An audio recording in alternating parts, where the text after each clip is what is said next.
At ngayong araw na 'to is pauwi na nga ako ng Pilipinas at ayan nga kitang-kita naman sa mata ng anak ko na super sad nga siya. Bale ngayon napagdesisyonan ko nga pala na umuwi ako ng Pilipinas dahil nga naiinis na talaga ako rito sa India at iiwan ko nga yung anak at asawa ko. At ayan nga, pinabilin ko nga sa asawa ko na alagaan niya mabuti yung anak ko kasi nga magbabakasyon nga muna ako sa Pilipinas para naman mabas-bawasan yung pagka-stress ko rito sa India. At syempre, excited na nga yung Indianang Pinay niyo na pumasok sa airport kasi finally makakauwi na nga rin ako ng Pilipinas. So ayan, nakapasok na nga pala ako rito sa airport at napakaganda nga ng airport nila dito. At nagmamadali na nga ako papunta sa gate namin. Excited yarn. So bali ganito nga pala yung itsura ng airport dito. O ayan, napaka-comfortable pala. Yung upuan nila dito is napaka-soft tapos ang linis. O 'di ba parang hindi ka nasa India, wala kayo. Amaze na amaze nga yung Indianang Pinay niyo kasi sa pagkakaalam ko sa airport kasi natin sa Pilipinas is iba yung upuan niya, hindi katulad rito. Ewan ko lang ngayon if nagpalit na ba sila ng upuan sa Pilipinas.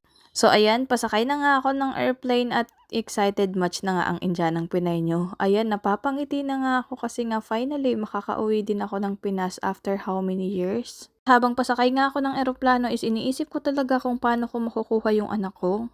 Kasi ayaw na ayaw ko na nga talagang bumalik rito. Dahil nga iba talaga yung gusto ko at hindi katulad rito. At ayan nga ngayon nga sinahanap ko na nga kung asan yung seat number ko. At ito nga pala yung pinaka-best feeling ko ang malayo rito sa India. At ayan na nga, nasa Kalawakan na nga ako at I'm feeling cloud 9. At habang kalagitnaan nga ng biyahe namin is meron nga pala silang binigay sa amin. At ito nga pala yung pinili kong pagkain, yung non-veg. At dahil nga ayaw ko nga ng mga pagkain nila dito na vegetarian. And it's taste time! At ang binigay nga pala nila is itong omelette na may para siyang sarsyadong egg something. Basta yung lasa niya parang katulad sa atin sa Pilipinas, yung ginagawa nating egg na may kamatis, ganon yung lasa niya. At habang kinakain ko nga to is nagdadahan-dahan nga ako dahil nakaputi nga ako.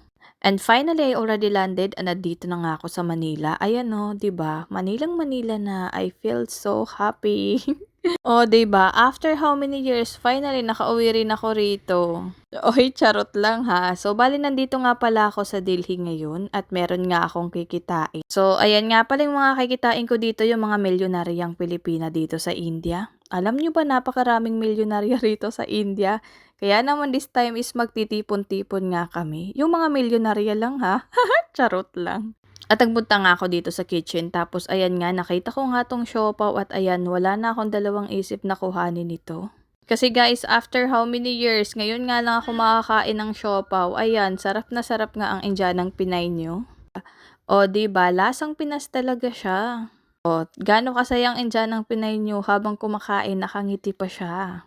Salamat nga pala sa gumawa nito at super sarap nga siya. At syempre hindi nga ako natapos sa pagkain ko. Ito naman kinain ko yung fudgy bar.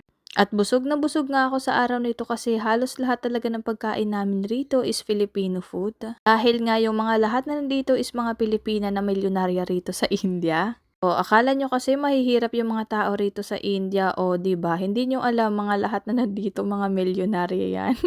Di ko na nga pinakita sa inyo yung mga pagmumukha nila kasi napaka-confidential talaga. So, ayun lang po.